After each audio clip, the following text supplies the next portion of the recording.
Hello, this is a Savage Gear 3D bat and it's 10 centimeters long.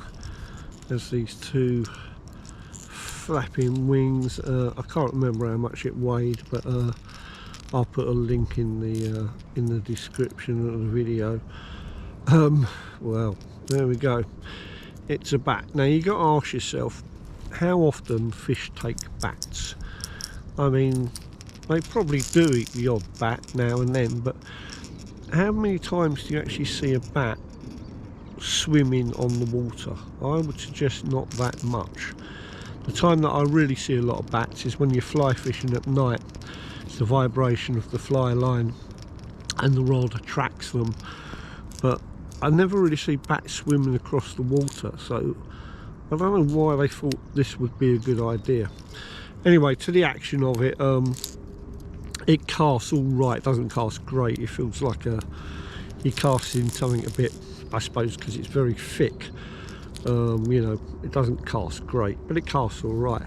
But the action is, it's just a weird action. It's like, you know, like if you're doing the front crawl with your arms going like that.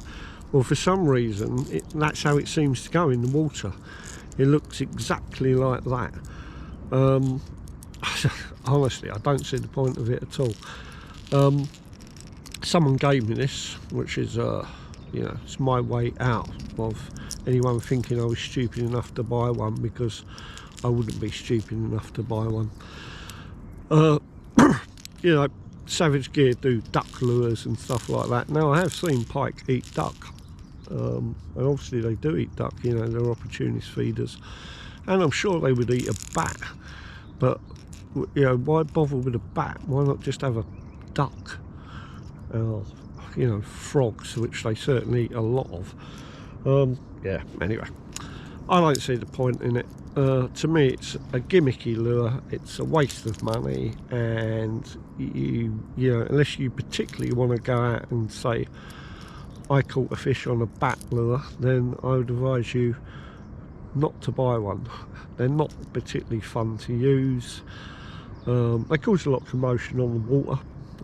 You know, I'd often think, when I think about it, things like these, they'd probably be better in the sea, you know. You know, you get a lot more species in the sea, like coalfish particularly, come up and take stuff off the top. Pollock take stuff off the top. Bass take stuff off the top. You know, maybe they're more suited to sea fishing, even though they're marketed at freshwater fishing. And I suspect this is marketed at North American bass species, largemouth, smallmouth bass, which do come up and take stuff off the top. But even there, I mean, I haven't done enough fishing in America to know how often bats are taken off the top. Maybe they are there, but they're certainly not, you know, not where I live. But there we go. Savage Gear 3D bat, 10 centimeters long. One for the shed for me, hang it on the shed wall along with all the other terrible lures that I've used in my lifetime. And this is, you know, this is up there with one of the worst. Not quite the worst by a long shot, but it's pretty grim really. Do not buy one unless you really want to catch on a bat. Cheers.